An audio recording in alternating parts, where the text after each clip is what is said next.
Bien-aimés dans le Seigneur, shalom, shalom. Rhapsodie des réalités du jeudi 19 mars 2026. Pasteur Christ partage avec nous sur ce thème un donneur de vie, radieux, lumineux et divin. Gloire à Dieu. Notre verset d'ouverture est tiré du livre de 1er Corinthiens, chapitre 15, verset 45. Et c'est ainsi qu'il est écrit. Le premier homme, Adam, devint une âme vivante. Le dernier, Adam, est devenu un esprit vivifiant. Gloire à Dieu. Lorsque vous êtes né de nouveau, un changement réel a eu lieu dans votre esprit. Ce n'était pas une simple transformation de votre pensée ou un changement dans votre manière de penser. Non. Vous avez été littéralement régénéré, récréé par le Saint-Esprit.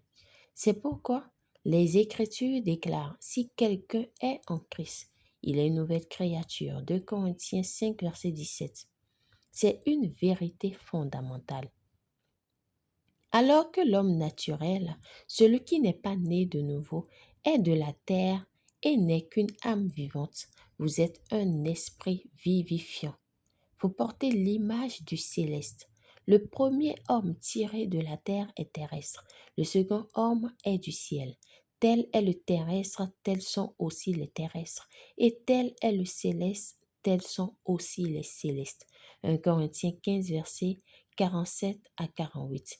Vous êtes un homme céleste. Alléluia. Vous n'êtes pas de ce monde. Votre vie vient du Seigneur Jésus-Christ, le second et dernier Adam. Il est la tête d'une nouvelle race, la nouvelle création. Vous êtes tassoniquement différent de l'homme naturel. Par exemple, bien que vous partagez les mêmes parents terrestres, si vous êtes né de nouveau et que vous avez un frère ou une sœur qui ne l'est pas, vous appartenez tous deux à des sphères complètement différentes. Extérieurement, vous pouvez paraître les mêmes, mais en esprit, vous êtes de deux mondes différents. Celui qui n'est pas né de nouveau est appelé ténèbres, tandis que vous êtes appelé lumière. Le premier absorbe la lumière, vous la rayonnez. Vous émettez la lumière, car vous êtes la lumière du monde, tout comme le Seigneur Jésus est appelé la véritable lumière. Jean 1, verset 9. Tel il est, tel nous sommes aussi dans ce monde, en 1 Jean 4, verset 17. Vivez dans la conscience de votre origine et de votre identité divine en Christ. Vous êtes un donneur de vie, radieux, lumineux et divin. Marchez dans cette vérité, gloire à Dieu. Alléluia. Confession. Je suis une nouvelle création en Jésus-Christ. Je ne suis pas de ce monde. J'ai la vie de Dieu en moi.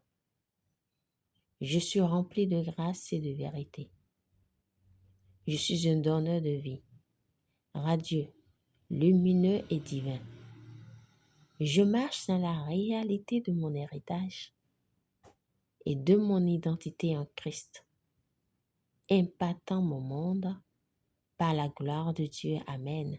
Pour une étude approfondie, nous lisons 2 Corinthiens 5, verset 17, 1 Jean 4, verset 17, Éphésiens 5, verset 8, 1 Corinthiens 15, verset 47 à 49. Nous aimerions à présent vous donner l'opportunité de recevoir le Seigneur Jésus-Christ dans votre vie, dans votre cœur. À partir d'aujourd'hui, vous l'acceptez comme votre Seigneur et Sauveur afin de recevoir la vie éternelle, gloire à Dieu, et de vivre dans ce sphère-là différent et d'être appelé la lumière du monde, gloire à Dieu. Alors, faites cette prière de tout votre cœur si vous croyez déjà en Jésus-Christ. Dites, ô Seigneur Dieu, je crois de tout mon cœur en Jésus-Christ, Fils du Dieu vivant. Je crois qu'il est mort pour moi et que Dieu l'a ressuscité des morts. Je crois qu'il est vivant aujourd'hui. Je confesse de ma bouche que Jésus-Christ est le Seigneur de ma vie à partir d'aujourd'hui. Par lui et en son nom, j'ai la vie éternelle. Je suis né de nouveau. Merci Seigneur d'avoir sauvé mon âme.